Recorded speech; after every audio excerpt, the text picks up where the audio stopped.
what I learned is the reason AI is more challenging and more confusing than pretty much any other technology that's come before it is because it isn't a single technology. It's actually a mashup of 3 different subsystems that once you put them together, you now get an end-to-end AI system.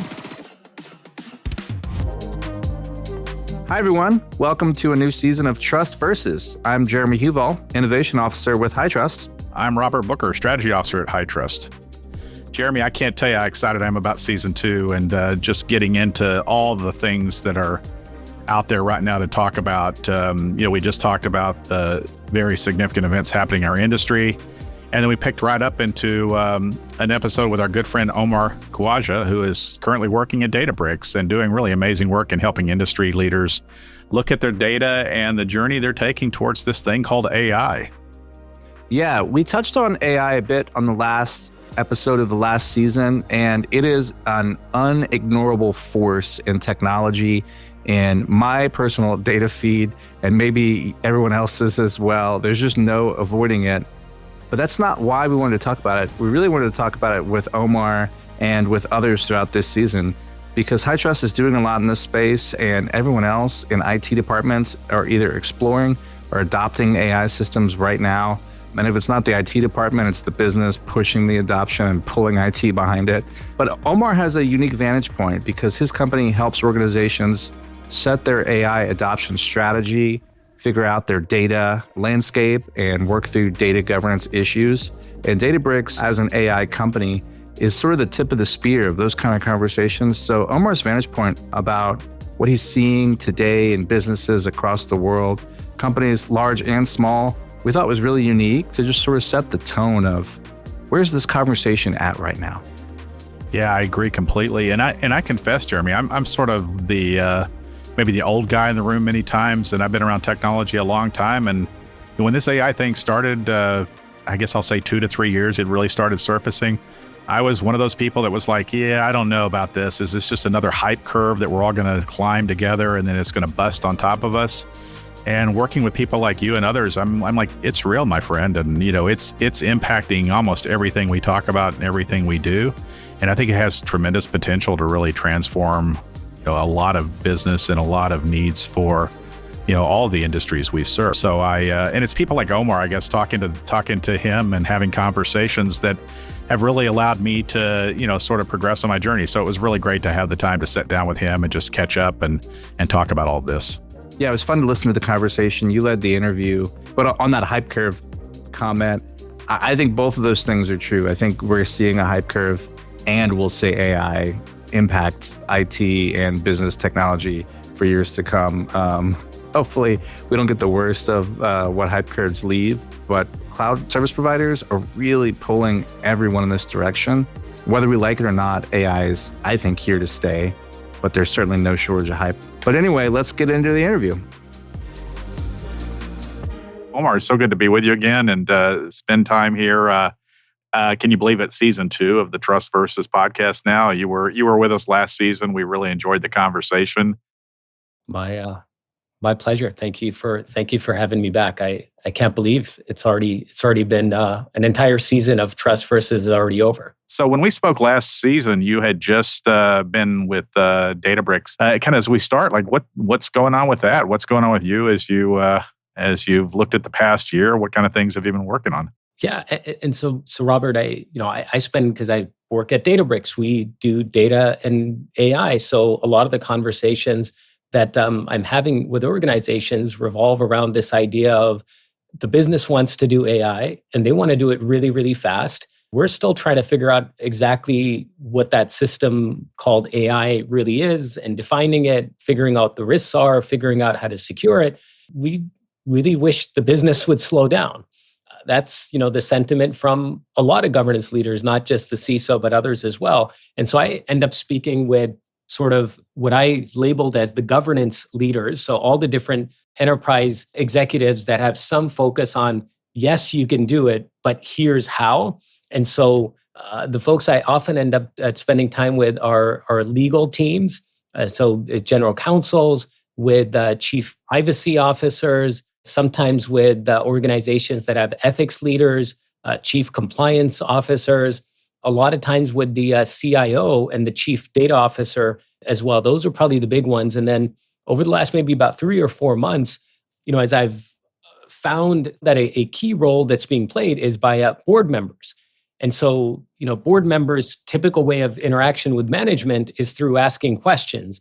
And board members pride themselves, rightfully so, on asking really, really good questions.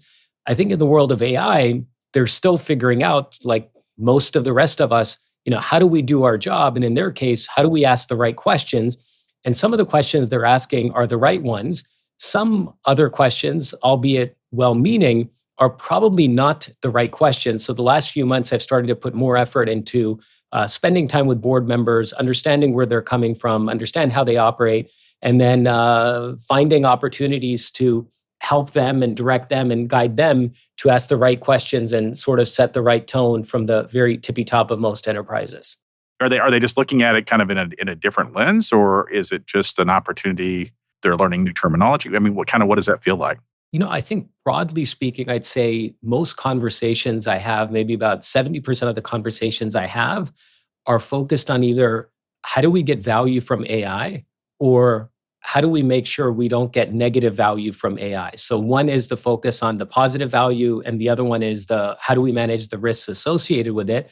And 30% of the conversations, and I feel like that number is going up when every single month I've been doing this, is sort of the balanced view of, yes, we want to get value, and yes, we have to manage the risk. It's not an either or, it's a both and conversation. And the higher you are in an enterprise or even a public sector organization, the more you should be thinking about both. But when it comes to AI is not a strategy.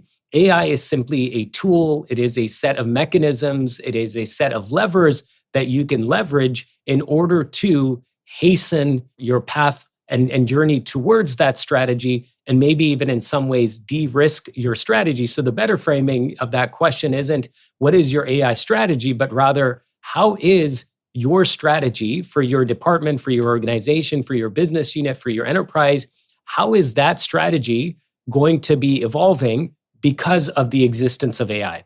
Is it as simple as AI is not in and of itself the solution? AI is a tool, and the solution is the business outcome you're creating? Yeah, you're right. I mean, imagine if an organization said, "We want a screwdriver strategy." Maybe if you're Home Depot, yes, you should have a screwdriver strategy because you're in the business of selling screwdrivers. But for the rest of us, we'd be like, "That's kind of absurd." Because of the type of work we do here at High Trust, I'm looking a lot at regulatory landscape, the standards landscape. By the way, thanks to you and your organization for being a part of our working group. I think we're starting to really create some great tools, and you've already put some great tools in the market as well. But I think regulators are actually, I see regulatory frameworks that are, effectively, it's almost in the, this is highly simplified, but it's almost in the context of, do no harm. High risk AI should be protected, in a more risk managed way than low risk AI. But I'm sort of looking still for a consensus or an approach that could allow us and the leaders in the industry to say, okay, what does that really mean? And my objective is always to partner from a regulatory perspective, to work closely with people on the problem, but to actually have guidelines, standards, and tools that actually are helpful, that don't just create barriers for adoption or maybe create confusion for adoption. So are you seeing some of that as well in your space? Or and I think regulations like policies should be fairly high level. The world of AI is still fairly new, so for regulation to have minutia in terms of controls and approaches and tactics, there's a good chance whatever the smartest minds come up with today, in 6 months or 12 months, we're going to look at it and say, okay, the world's changed and this doesn't apply nearly as much. I do think that there need to be standards, and organizations like High Trust, I think, fill this gap to then take those higher level declarative statements of outcome and what good looks like and what harms need to be avoided, to say, here's how you can actually go about implementing that and meeting the spirit of this guidance. Because a law or regulation may not change for 3, 4, 5, 6, 7 years, as we've seen in healthcare and other industries. And that's okay. They shouldn't change often. Otherwise, they can cause more of a distraction and disruption to the industries that they're governing. But on the other hand, a standard can change every year, every 6 months if needs to be, every 9 months, and so on, that says, here's the strategic guidance on how to do this. And one of the things I really appreciate about how HITRUST lays out its framework is to take more of a risk-based approach. It's not, here's all the controls, and you have to apply all the controls in every situation, but rather, here's a super set of controls, and an organization partnering with their assessor in some cases should figure out what is that right and appropriate combination of controls to mitigate the risk to the point that it's tolerable for the organization. So that ability to dynamically select controls has, I think, always been important, even in the pre-AI world. I think in the AI world, that becomes almost imperative.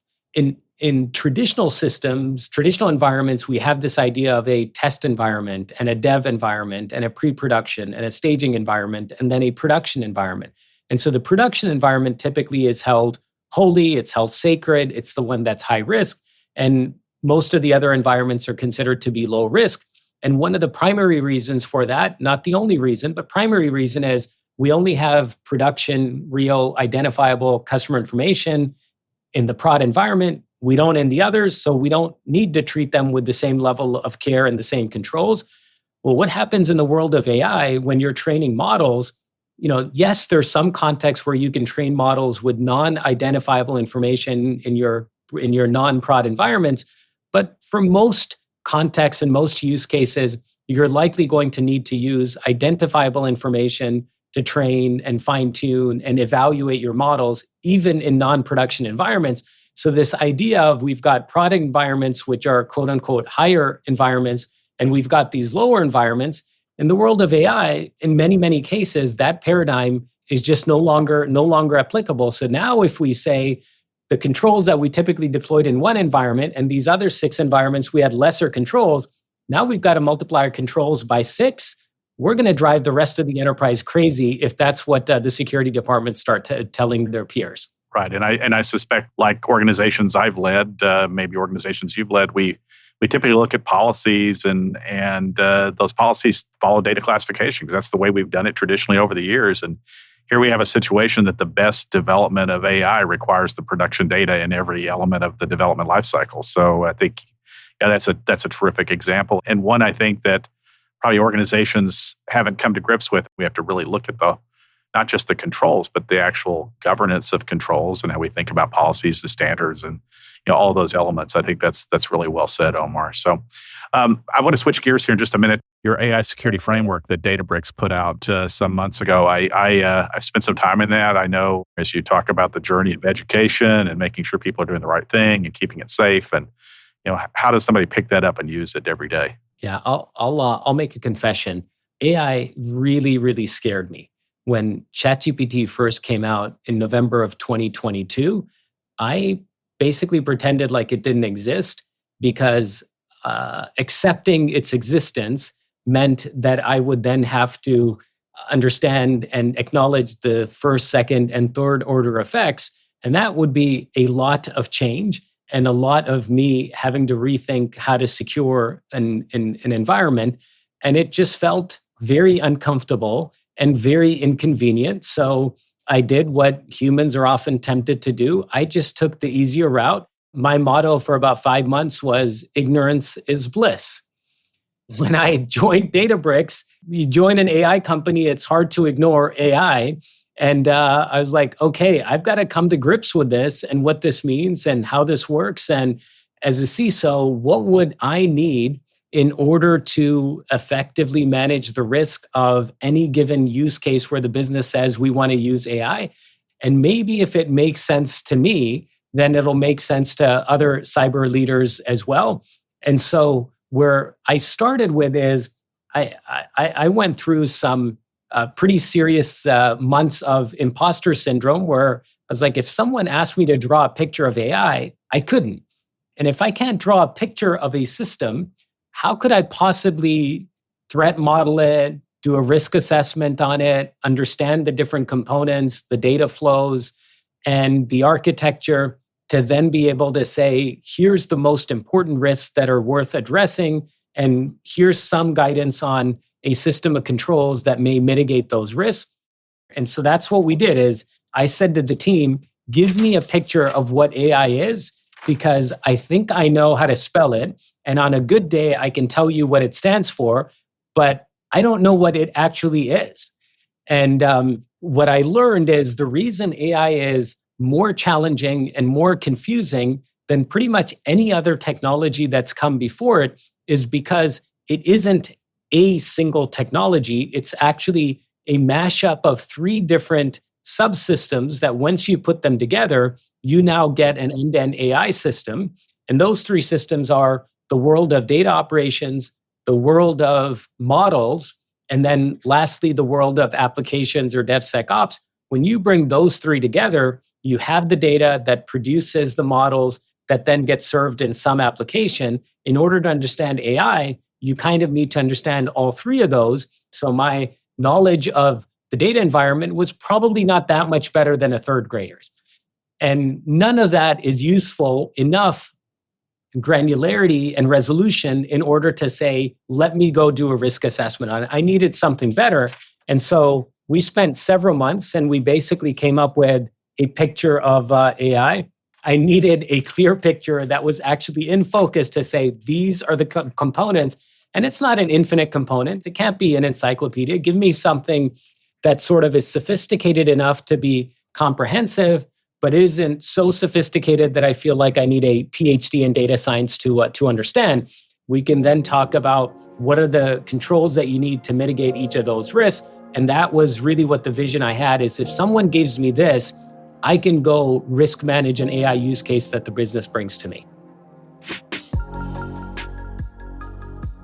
So it sounds like Omar and his team have really thought out their approach to explaining AI, not just to technology leaders, but also to business leaders. I think he was spot on in making sure that when we're detailing new technologies, we cannot overcomplicate things, even talking to people who know that technology really well. It's the quickest way to get that glazed over look from the person you're trying to talk to, right?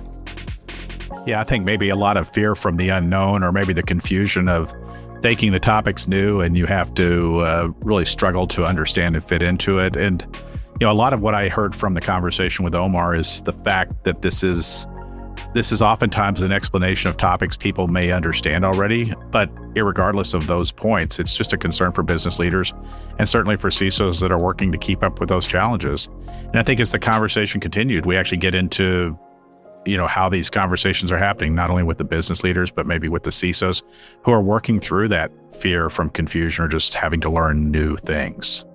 Yeah, well, and this is a really new space, even though AI has been around for decades as a subject of research in the computer science field, and the technology is continuing to evolve for decades now.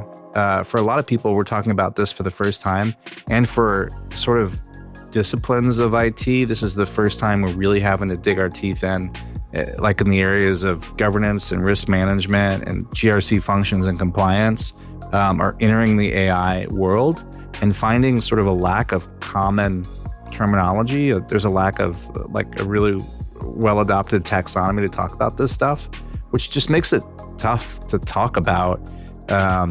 So Omar's point about we have to start with just defining on a piece of paper, a diagram, and saying, okay, here are the parts of this system.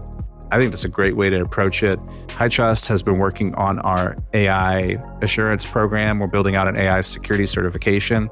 And as part of that effort, we've read through just thousands of pages of technical documentation from government organizations, from standard setting bodies, from vendors like Databricks, from cloud service providers about AI risk, governance, security. And there's no one way to do it. There's like the Databricks AI framework started with, let's identify the assets that make up this system. Then let's actually talk about the risks against each asset. That's one way. The more common way is to just fill a PDF with a bunch of concepts, misorganized, or organized by threat, or organized by risk. So the way people think about this, I think, is there's no common cubbyhole structure yet. There's just a lot of throwing stuff against the wall. So having some organization like the assets or the components is great. I think maybe the second most popular is organizing these concepts by threat or by attack. So Oracle attack, inference attack, stuff like that. But it's interesting to see where this goes. And I kind of commend Omar for coming up with this way to do it. Draw me a single piece of paper that I can use about what an AI system is. And if you read the Databricks AI framework, it's good. It worked. So with that, let's get on to the second part of our interview with Omar. So I just want to comment on the fact that most people that are afraid of fire don't go into burning buildings, and you ran into the burning building, Omar. So I commend you. I've always enjoyed your leadership. I think it's a great tool for these conversations you're having. I mean, you sort of sit down but again, it sort of gets into the technical underpinnings of it, and oftentimes it sounds like you're having conversation at the business leadership level about what's the outcome we're trying to create from a business value perspective. So maybe it's horses for courses, different conversations with different stakeholders and different communities across the people that all work to make this happen, together. Is that right? You're right on. And when we put the picture of AI together, we actually had ML experts and data scientists go through and peer review and actually provide a lot of input into that, including one of the Databricks founders, because we wanted an AI expert's view of AI. And then for the cyber teams to say, we have to go learn AI the way it is. And if I learn it this way, then when I go to talk to my data teams, they'll actually understand the language because I learned their language instead of getting them to learn mine.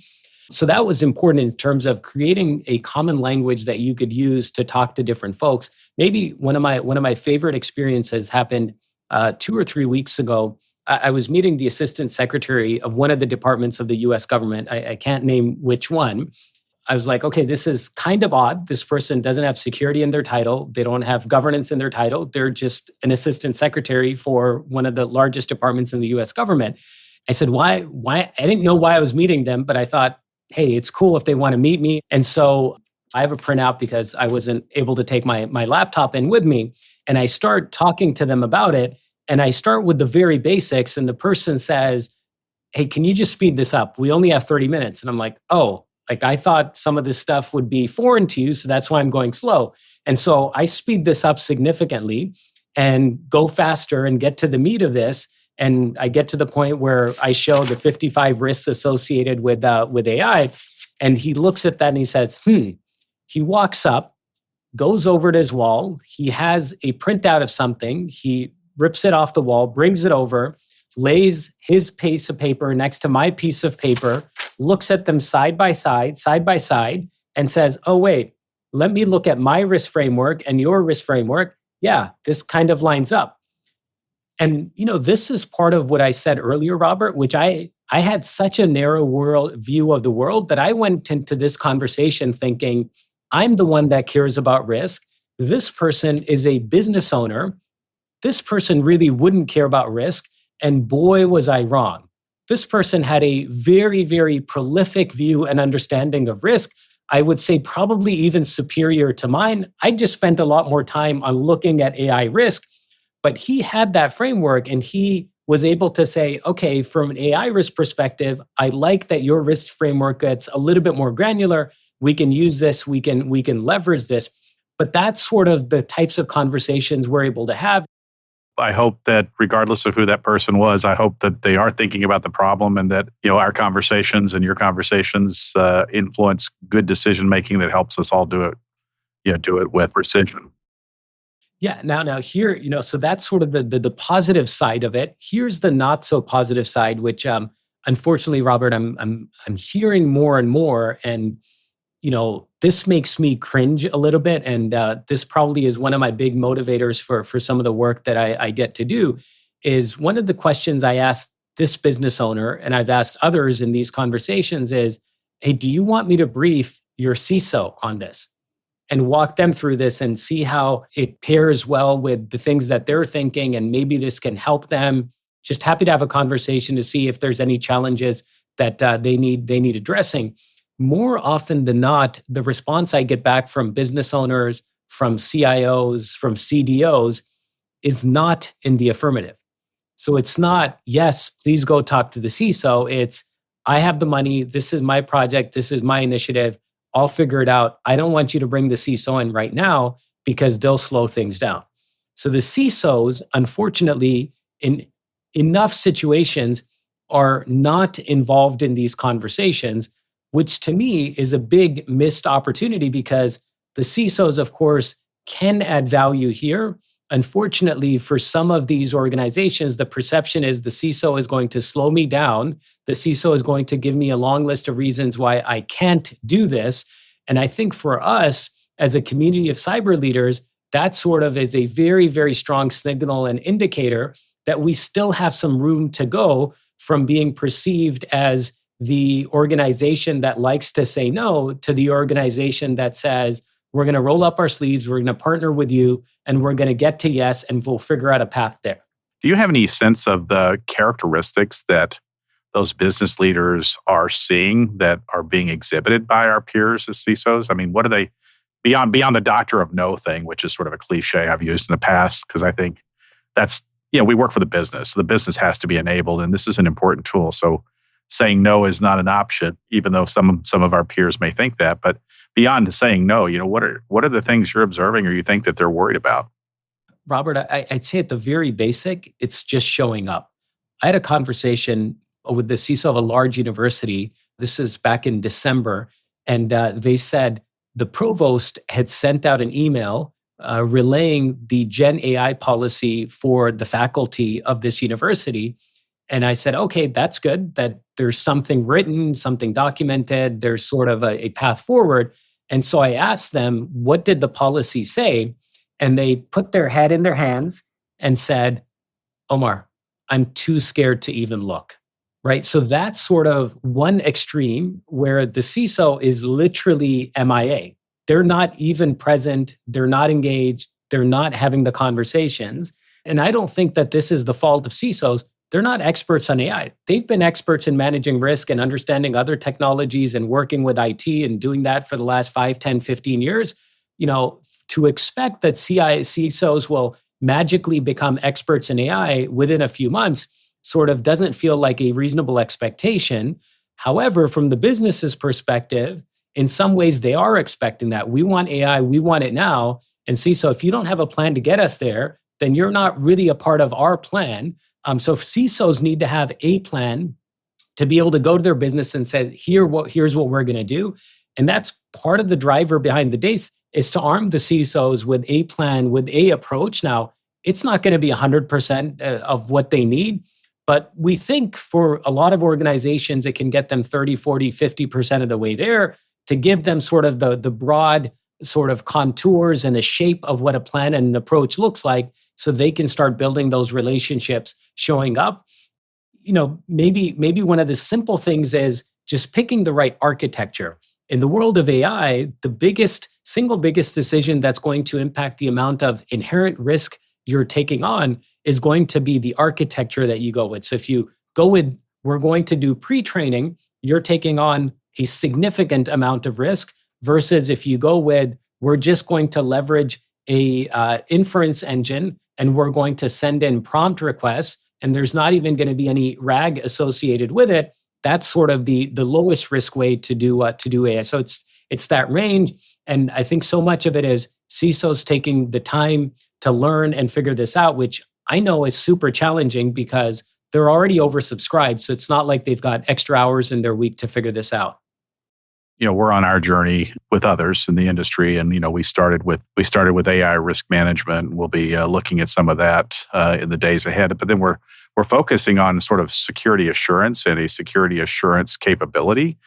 And what you're expressing, Omar, is actually both what I observe concerning and maybe the opportunity as well, is like how can we and what can we do as leaders in the industry to break these challenging problems down into a series of steps and considerations that organizations could look at and begin to eat the elephant. So I think I'd close us with the message to say to colleagues in the industry, as cliche as it sounds, get on the train or get left behind because we have to lead this. And it will be led. It will be led by security leaders or it will be led by other leaders.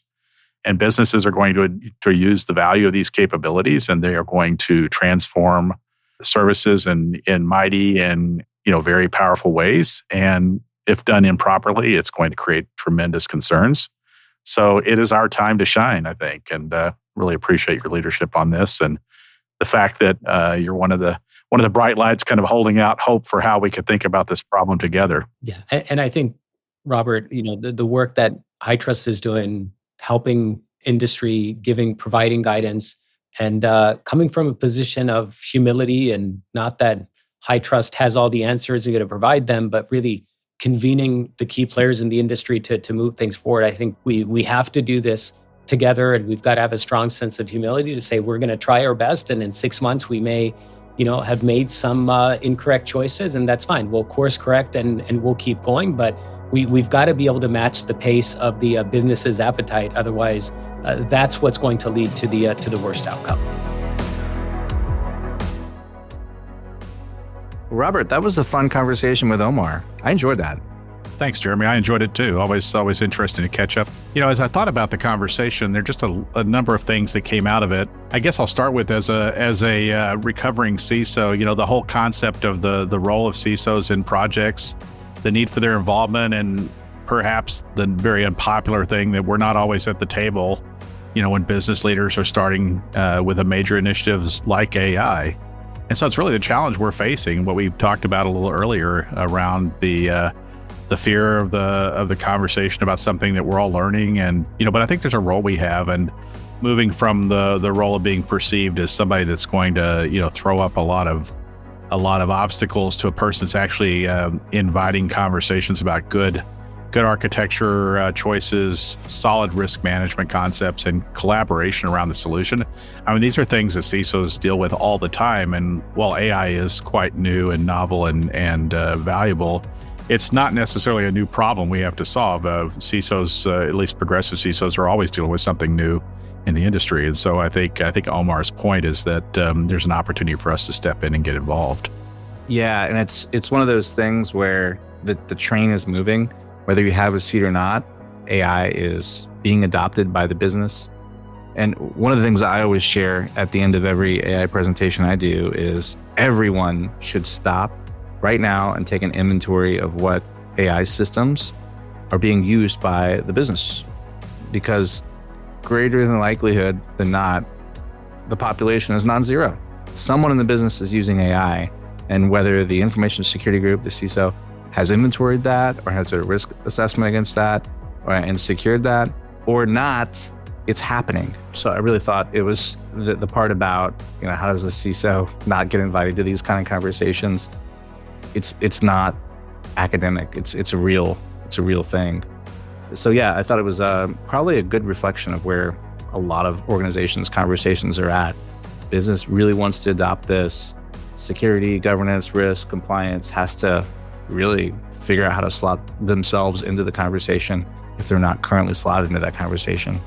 One of the things I think I've been sort of struggling with is the problem of perfection being the enemy of the good. And, we want to get this right. We want it to be as near perfect as possible. But, even in our work, Jeremy, I think we're acknowledging the fact that we're kind of developing a generation one approach here, and we're going to learn a lot through the journey, and we're going to have to tune and revise and evolve as we continue to learn more. And I think maybe that could be a real help to security leaders to recognize that while we are accountable for our part of the risk management, we are not yet going to be perfect in this space. And I really like the advice you've been giving people, do an inventory, get started engaging and understanding the scope of the problem, the scope of the need your organization has.